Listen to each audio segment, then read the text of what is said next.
हरि ओम हरि ओम। मन शिकायत बहुत करता है। मन शिकायत बहुत करता है। तो शिकायत कौन करता है? एक अहंकारी व्यक्ति ही हमेशा शिकायत करता है, और वो भी मन के अनुसार ही। मन जहाँ रहता है, जहाँ पर सवार हो गया, वो मन ही जो है उस इंद्रिय से, मन ही तो सुनता है। मन सुनता है, मन ही देखता है, दिखाता है इंद्रियों के ऊपर सवार होकर, और मन ही जो है सब जितना है जबान पर आता है, चस्का ले आता है, कान पे जाता है तो शब्द सुनाता है। और मन जो है यह चस्का लेता है, ये कोई तरह का चस्का भी है जबान पर, चाहे शिकायत का ले, चाहे चाटने का ले, चाहे निंदा का बुराई का ले। और ये निंदा बुराई वाला जो है ना, बहुत कठिन है। अपना नुकसान कर रहा, कोई को नुकसान नहीं करता है। और उत्तेजना आ जाती है दिमाग पर, इस शिकायत इसकी सुन भी लेते हैं हम। आत्मा तक, मुझ आत्मा तक का जो है उसका शिकायत न पहुंच पाए तो ठीक है। तो अहंकार व्यक्ति जो अहंकारी होता है, वही हमेशा जो है शिकायत करता रहता है और दूसरों को दोष देता रहता है। शिकायत करने वाला दूसरों को दोष देता है। वो भगवान को भी नहीं छोड़ता है। वो भगवान से भी कहता है कि आपने मेरी किस्मत कैसी बनाई है, ऐसा क्यों बनाया है? अरे भगवान ने तुम्हारी किस्मत को लिखी थी, अलग से बनाई थी कि तुम्हारे कर्म का फल मिला हुआ है? अलग से लिखी थी तुम्हारी कर्म, तुम्हारा रिजल्ट निकला है, तुम्हारे मेहनत के अनुसार निकला है ना। ये भी शरीर इंसान का जो है मन के अनुसार ही रिजल्ट निकलता है। कहाँ मन में कैसा विचार आता है, कैसा मन में भाव रहता है, वो दिमाग पर जो है भरा रहता है ना, वैसे ही दिमाग चलता है। हमारे जो है ना माइंड कोशिकाएं जो है ना, इस पे मन ही तो विकार भरता है, यही तो पाप कराता है। और जो कहते हैं कि ये दिमाग पर मेरी जो है दिमाग के एक एक कोशिकाओं में कहते हैं हजारों, 10-10 हजार, लाखों जो है तरंगे उड़ते हैं, और तरंगे उड़ करके दिमाग पर पहुंच जाती हैं, हमारे बाहर भी जाती हैं। वहाँ वातावरण अशुद्ध होता है, हमारे दिमाग पर घुसी तो हमारा दिमाग अंदर ही अंदर जो खोखला होने लगता है, कोई बीमारी का शिकार बनता है। पता नहीं क्या क्या सोचते रहते हैं, क्या क्या मन में विचार भरते रहते हैं, वही जो है हमारा दिमाग वैसा ही हो जाता है। और फिर वैसा दिमाग हो जाता है तो फिर जो है वैसे विचार होते हैं हमारे, और दिमाग में भरी रहती है बात, तो हमको पता तो चलती नहीं वो कुछ दिन बीमारी का जो है शिकार हो जाता है इंसान। इसलिए दूसरे को दोष क्यों देने जाओ? इंसान जो है शिकायत करने वाला दूसरे को दोष देता है, इसके कारण ऐसा हो गया, आज इनके कारण हमने खाना नहीं खाया, आज इसके कारण हमारा काम बिगड़ गया। काम किसी के कारण नहीं बिगड़ता है, अपने आप सब होता है, लेकिन हम शिकायत करने में चूकते नहीं हैं। ये अपने आप ये कहते नहीं है कि सब इसके कारण हो गया, दूसरे को गलती ठहराते हैं। नहीं, खुद देखो ना अपनी गलती। दूसरे का गलती ठहराने से क्या क्या लाभ मिलता है? खुद देखें हम, जब तक खुद नहीं देखें तब तक जो है इस शिकायतें थोड़ा बंद हो जाएंगी। तो ये क्या करता है? दूसरों को दोष देता रहता है हमेशा ही,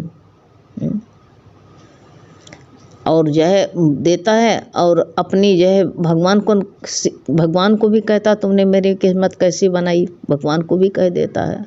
तो गुरु कहते हैं कि आज हमारे सामने जो है जैसी भी परिस्थिति है, वो हमारे मन कर्मों के ही परिणाम के स्वरूप में है। भगवान को कौन गर्ज पड़ी है? हमारे कर्मों का परिणाम है। वो मेरे आज रिजल्ट बन करके पर्चा मेरे सामने आया है, तेरे ही कर्मों का पर्चा तेरे सामने आया है। हमारे कर्मों का पर्चा है, वो वही हमारे सामने आया है। समझें, हम जाने उसको। तो इसलिए बता रहे हैं माने हमारा ये जो है जितनी जो से परिस्थितियाँ हमारे सामने आई हैं, बनी हैं, वो हमारे कर्मों का ही परिणाम है और कुछ नहीं है। हमारे कर्मों का परिणाम निकला हुआ है, रिजल्ट निकला हुआ है, हैं। इसलिए कहते हैं शिकायत छोड़ करके सहन करते जाएं। अब इंसान को सहन नहीं कराता है। सहन शक्ति वाला कौन है? सहन करो, सहन शक्ति वाले तुम हो और कौन है? कोई जो विकार करके शिकायत करके और जो है क्या करता है कि जो है उसी से क्रोध करता है। भगवान ने काफ़ी सहनशीलता उसके चली जाती है, शक्ति शरीर कमज़ोर हो जाता है, मन में क्रोध आ जाएगा और क्रोध आएगा तो फिर क्या करेगा? सहन शक्ति चली जाएगी और सहन शक्ति जाएगी तो क्या कर पाओगे? कुछ बना सकते हो? कुछ नहीं बना पाओगे, हैं। तो वही, क्योंकि आज जो है तभी तो भगवान कहते हैं शास्त्र वेदों में सब लिखा है, भोगे बिना छूटे नहीं कर्म गति बलवान। आज कर्म बहुत बना लेते हैं, खाता बहुत तैयार कर लिया है, लेकिन इसका परिणाम क्या होगा कल? कौन भोगेगा? खुद ही। कोई आँख से परेशान रहेगा, कोई पैर से गांठों से परेशान है, कोई कमर से कहता हम गांठ से उठ नहीं पाते। कांच के देखो, जिसका देखो उसको हमारे कर्मों का परिणाम है, जिसका देखो उसका लीवर खराब है, देखो जा करके। कोई किडनी, कोई हार्ट, हमारे कर्मों का तो परिणाम है। मशीन किसने बिगाड़ी? हमें तो बिगाड़ा। इसलिए ये कर्म गति बड़ी बलवान है। जितना हम दूसरों से शिकायत करते रहते हैं, उतना ही कहते हैं ज़्यादा दुखी होते रहते हैं। बात बढ़ती है, वो सामने वाला क्या चूकता है? हम शिकायत करने जाते 100 गुना वो बढ़ा के बता देता रहो। अपने बच्चों के लिए जिस काम के लिए जाते हैं वो भी लड़ लेता हमसे और दुखी होते हैं, फिर और दुखी होते हैं। फ़ायदा क्या निकलता है? तो इसलिए सहन शक्ति वाले बनो, सहन शक्ति वाला बनना है, क्योंकि ज़्यादा दुखी होने से क्या लाभ मिलेगा? मन को बदलो, किसी को बदलने की आवश्यकता नहीं है। मन को बदलो, पर प्रकृति मत बदलो। संसार बदलने की कोई आवश्यकता नहीं है। संसार बदलने मत बैठो। बदलना है तो अपने मन को बदलो। दुनिया न बदले जाए हम, फिर मुझे मिलेगा परमानंद। दुनिया न बदले तो हम खुदे बदल जाएं। हमको दुनिया से बदलने की ज़रूरत क्या पड़ी है कि हम किसी को बदलें? अपने खुद को बदल डालो बस, और कुछ नहीं। तो इसलिए कहा गया है हम और खुद को बदलो। हम किसी को बदल भी नहीं सकते हैं, कोई बदल सकते हैं? प्रेम हमेशा जो है अपनी इंसान जो होता है, और प्रेम जैसे प्रेमवादी जो होते हैं वो हमेशा क्या करते हैं? अपनी गलती देखते हैं। प्रेमी जितने होते हैं, प्रेमी खुद अपनी गलती है। भगवान से जो प्रेम करते, प्रेमी चाहे भक्त को चाहे प्रेमी को, तो गुरु करते भक्त दूर का लगता है, अपनी है तो वो दूर का नहीं लगेगा, पास करेगा। तो जब हम किसी को बदल ही नहीं सकते हैं, तो हमको जब हम दूसरों से प्रेम करेंगे तो अपनी गलती देखेंगे, उनको सुधारने से जो है कोशिश करते हैं। जो इंसान जो है अपनी ही गलती सुधारने की कोशिश करो, दूसरे की नहीं। व्यक्ति अपने दुख के लिए क्या करता है? अपने दुख के लिए कहते दूसरे पति पत्नी को दोष देती है और पत्नी पति को दोष देता है, माता पिता बच्चों को भी दोषी बनाते हैं। उसी में जब दोषी बनते हैं क्या करें, तो उनको भी दोषी बना देते हैं। लेकिन कहते हैं जो दोषी अपने को मानता ही नहीं, अपने को जीव अपने का देह मानेगा तो दोषी मानेगा, नहीं तो महात्मा है तो काहे के दोषी हैं। जो सत्य देखता है, सत्य को देखो, गलत देखते हैं तब दोषी मान लेते हैं। दूसरी बात, हमारे जीवन में 3 चीज़ें की कमी होती है, ये जो है तभी जो है दुख होता है। हम शिकायत करते हैं, गुरु कहते किसकी शिकायत करते हो, बैठा भगवान ही है, भगवान की शिकायत कहाँ करने जाओ, सब जगह तो परमात्मा ही परमात्मा है। तुम शिकायत किससे करने जाओ, कोई शिकायत ही ना करो। तो इसलिए बता रहे हैं कि इंसान को जो है ये तपाओ, जीवन को तपाना पड़ेगा, जीवन को है। लेकिन कहते हैं क्या शिकायत में पड़े रहेंगे, तपाएंगे क्या। जैसे जैसे सोना तपता है खरा निकलता है। अरे मन को इतना तपा डालो कि खरा सोना बन जाए, खरा सोना बने, जिससे कि जो है सबसे मौका मिले ना, शिकायत का हटाने का मौका मिल जाएगा। नहीं तो वही मन शिकायतें करता रहेगा, और क्या इसका काम ही यही पर है, करो काम में लगाए रहो इसको जो है। तभी तो गुरु कहते शिकायत ना करो, तप है, ये तप ही जीवन है, तपस्या जीवन है। जितनी घटित होने वाली सब जो है प्रत्येक परिस्थिति को में जो है स्वीकार करो। इसको जो परिस्थिति आती है उसको खुशी से स्वीकार करना तप है। बाहर का तप करने ना जाओ, तपस्या बाहर का करने जाता है ना, बहुत ज़्यादा घर छोड़ दिया, दरबार छोड़ सब छोड़ देता है। लेकिन तपस्या करने से, जब मन में विचार ही सही नहीं है तो तपस्या करने से क्या होता है। तपस्या जो है, राजा तपस्या कर रहा था।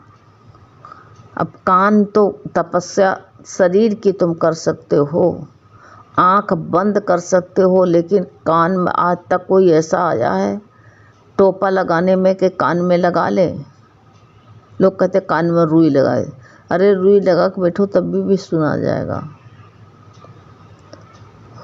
तो इंसान के अंदर युक्ति तो होना चाहिए।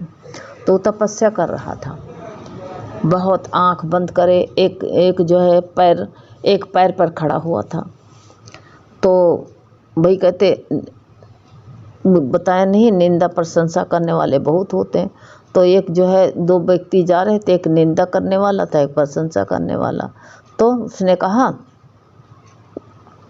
देखो ये राजा है ना, ये राजा कितना बड़ा प्रजा का सेवक था, और जो है ये राजा है ना, देखो कितना मगन है, कोई दीन दुनिया किसको होश ही नहीं है। और ये इतना बड़ा भगत हो गया भगवान का कि देखो अभी मुकुट इसको रखा, पुल तक वो देखने के लिए जहाँ राजा तपस्या कर रहा, पुल पार करके गए हो, और पार करके गए तो देखा राजा तपस्या कर रहा। तो एक ने कहा राजा देखो कितना तपस्वी है राजा, कितना एक पैर से खड़ा है, वाह भाई वाह, कैसे संचालन, जब राजा था तब कैसे अच्छा संचालन किया, प्रजा की कितना प्रजा को समझता था। और आज संत बना है तो परमात्मा को एकाग्रता से देखता है।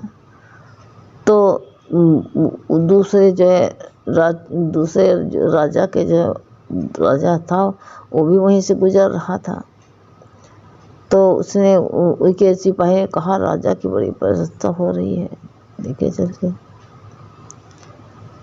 तो देखा दूसरा वाला कहा अरे ये सब ढोंगी है, ढोंग करता है, बहुत तपस्या कर रहा। तो उसने ये बात कहा अरे तुमका पता नहीं, ये योगी बने बैठे हैं, बहुत ज़्यादा तपस्वी, और इनके चले आए हैं, इनके राज सब तहस नहस हो रहा है। और जो है दूसरा राजा इनके ऊपर आक्रमण करने जा रहा है।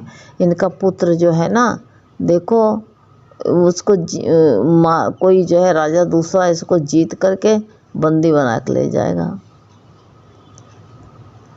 अब देखो, अब ये बात, तन तो तपस्या कर रहा था लेकिन मन कानों में बैठा हुआ था। यही तो कहती हूँ शिकायत करता। अब उसका कहाँ भगवान में ध्यान लगे, ध्यान परिवार की तरफ चला गया कि हमारे बेटे को कोई मार डालेगा, अब बचेगा नहीं। अब चाहे जितना इंसान को जो है बात सुन लेता है, लेकिन जो है जब सच्चे मन, गुरु ने कहा यही लिए हम तुमको मना करते बाहर तपस्या करने मत जाओ कोई भी। तपस्या ही अगर करनी है तो मन की तपस्या करो, तन की तपस्या मत करो। मन को जो है चलाओ, इससे मन स्वस्थ रहे। तो इंसान उल्टा करने लगता है, कहता खाना नहीं खाएंगे। तो खाना खाने ना खाने से क्या हुआ? राजा खाना खाता था कि नहीं खाते थे, लेकिन जो है उसकी बेबुद्धि जो है। और लड़की बहुत अच्छे घर में गुरु भगवान कहते हैं ना कि संपर्क होता है, लेकिन उसको दिखता नहीं, इंसान को बाहरी वाली चीज़ नहीं दिखती है। अब राजा के मन में जो है चलने लगा, देखो सुन लिया कान से, दूर बैठा है लेकिन चलने लगा। हाय मेरे बेटा, कौन मारेगा? किसकी हिम्मत है? कौन? जो हमारा बेटा बड़ा इंद्रजीत जैसे धनुर्धारी है, कोई मान नहीं सकता। यही और गुरु कहते हैं कि अगर ऐसा होगा तो उसने कहा भी देखा जाएगा। वो तो कह के छुट्टी पा गया, लेकिन जिसने सुना था उसका तो कान में उलझन पड़ गई, उसको विचलित करने लगी। इसलिए बाहर के तपस्या मत करो। मन क्या कर रहा है, तप यही है, मन का तप करो। कोई भी कैसी भी परिस्थिति जीवन में आए, दुख रूप परिस्थिति आए, तो उसको सहो। तो सही तप यही है। तप है जीवन में तो स्वीकार करो उसको, और जब तक स्वीकार नहीं करोगे तब तक जो है ऐसे बार बार धोखा खाते रहोगे।